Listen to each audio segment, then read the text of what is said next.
আজকে রান্না করবো কি, এই যে এখানে আমি রান্না বসাই দিয়েছি শুটকি দিয়ে, পুঁই শাক পাতা দিয়ে রান্না করবো। এখানে কিছু রুই মাছের টুকরা, রুই মাছ না সরি কাতলা মাছ, কাতলা মাছ দিয়ে রান্না করবো পুঁই শাক দিয়ে, সাথে কিছু আলু দিব। তাও আমার ছাদের গাছের পুঁই শাক।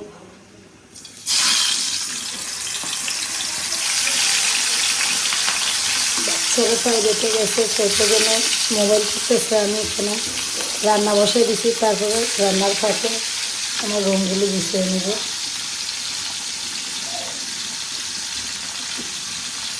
এখানে পুঁই শাক শুটকির ভিতরে দিয়ে দিলাম।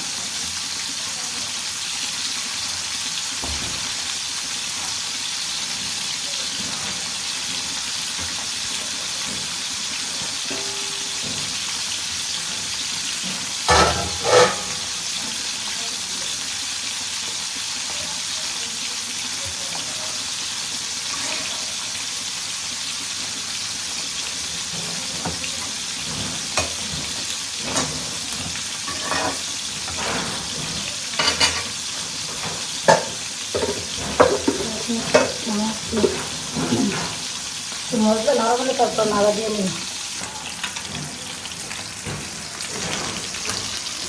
এই যে পুঁই শাকটা হালকা একটু নরম হওয়ার পরে এখন আবার ঢাকনাটা সরাই নিয়ে তারপর আমি শুটকিটা নেড়ে ছেড়ে নিচ্ছি। দেখে আমার মাছ ভাজতে আর এখানে আমি একটা চকলেটের অর্ধেক খাওয়া শেষ করছি, একটু একটু খাবো। এতটা পছন্দ না, তারপরে একটু দেখি থেকে পারিনি, আমার বাচ্চাকে আমার পছন্দ। আর এদিক দিয়ে অবস্থা দেখছেন কী করে, কালকে বিদেশ থেকে জিনিসপত্র আনার পরে গুছিয়ে দিয়ে আসি এই পর্যন্ত। বাচ্চারা শুধু এলোমেলো করে গাড়ি দিয়ে খেলে, তারপরে চকলেট খায়, এই পাখি নিয়ে আবার খেলাধুলা করে। আর রুম এলোমেলো, সব এলোমেলো, সোফার একটা কুসুমনি। এদিক দিয়ে পাখি নিয়ে এরা ব্যস্ত, পাখি নিয়ে খেলাধুলা। দেখেন আমার প্রতিটা রুমে সব এলোমেলো হয়ে আছে। এগুলো আজকে গুছাইতে গুছাইতে দিনের অর্ধেক যাবে, বিছনাদারির অবস্থা।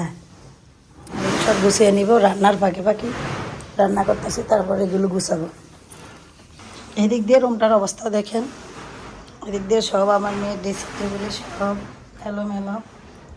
এই যে রুমের অবস্থা, এগুলো সব গুছাইতে হবে, সব এলোমেলো, সব অগোছানো, সব গুছিয়ে নিতে হইব। এখানে আমি রান্নাটা চুলায় বসিয়ে রেখে আমার কাঁচামরিচ নাই, রান্না করতে গেছি।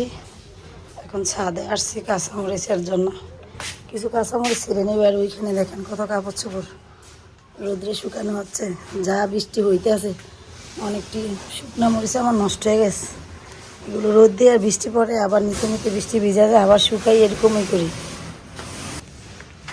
আমার গোলাপ ফুল গাছের ফুলগুলো ফুটে ফুটে মরে ঝরে যাচ্ছে, দেখছেন? এদিকে একটা আবার ফুটানো। কোন গাছগুলোর থেকে মরিচ ছিঁড়তে পারি।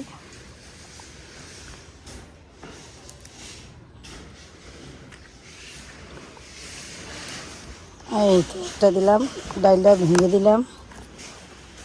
মরিচ ছিঁড়তে আসার পরে যে কত ডাইল ভাঙে প্রতিদিন। হ্যালো এভরিওয়ান, আসসালামু আলাইকুম। ফেরদৌসী ব্লগ থেকে আমি ফেরদৌসী আপনাদেরকে ওয়েলকাম করছি আমার চ্যানেলে আরও একটি লাইফস্টাইল ব্লগ ভিডিও দেখার জন্য। কেমন আছেন আপনারা সবাই? নিশ্চয়ই আল্লাহ তাআলার অশেষ রহমতে ভালো আছেন। আমরা আলহামদুলিল্লাহ ভালো আছি প্রতিদিনের ভিডিওর মতো। যদি আজকের ভিডিওটা ভালো লেগে যায়, লাইক কমেন্ট শেয়ার করতে ভুলবেন না। সেই সাথে আপনি যদি আমার চ্যানেলে নতুন হয়ে থাকেন, চাইলে আমার চ্যানেলটি সাবস্ক্রাইব করে রাখতে পারেন। আপনি যদি লাইফস্টাইল ব্লগ ভিডিও পছন্দ করে থাকেন, তাহলে নোটিফিকেশান পৌঁছে যাবে আপনার কাছে। আপনিও সময় করে আমার এই ভিডিওগুলো দেখে নিতে পারেন। আর মাস্ট বি একটি লাইক দিয়ে শেয়ার করে যাবেন। আপনার ছোট্ট একটি লাইকে এই ভিডিওটা আরও 10 জন মানুষের কাছে পৌঁছে দিতে সাহায্য করব।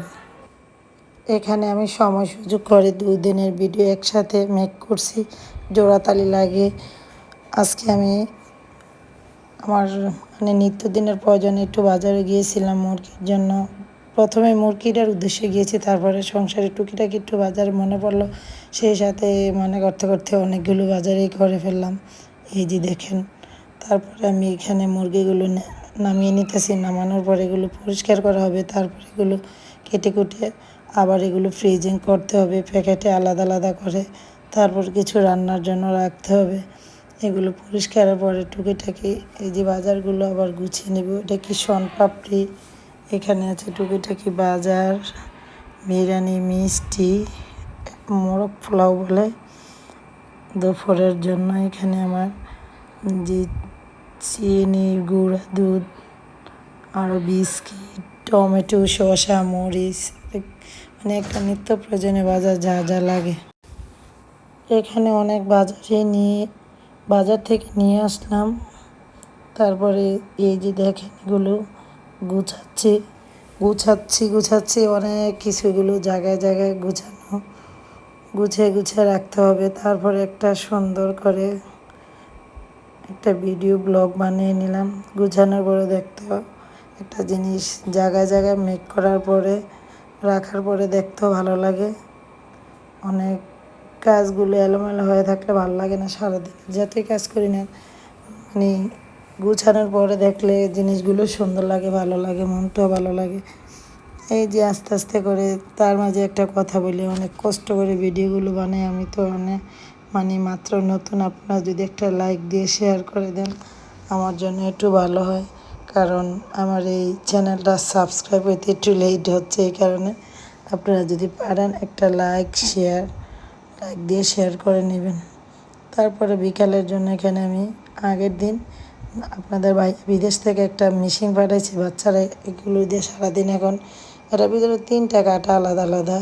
শসা আলুগুলো আগের দিন কাইটা নিয়েছি, সময়ের জন্য রান্না করতে পারি না, ফ্রিজে রাখা হয়েছে। পরের দিন এগুলো নামিয়েছি, যে একটু কালো কালো হয়ে গেছে কষকষ আলু, তো ফ্রিজে রাখানো কুইটা রাখলে কালো হয়ে যায়। নুডলস রান্না করলাম গাজর আর শসা কুচি। এখানে আমি ডিমটা ফাটিয়ে নিলাম, ডিমটা ফাটিয়ে নিয়ে রান্না বসাই দিলাম নুডলসগুলো। তারপরে এখানে নুডলস খাওয়ার পরে আমি যে দুপুরের যে মুরগিগুলো আনলাম, এখানে বেশিরভাগ কলিজাগুলো আর হালকা একটু মুরগির মাংস দিয়ে এই যে মশলাগুলো কষাই দিয়ে মুরগির মাংসটা রান্না করে শুকনা করে মাখা করে রান্না করে রাখবো।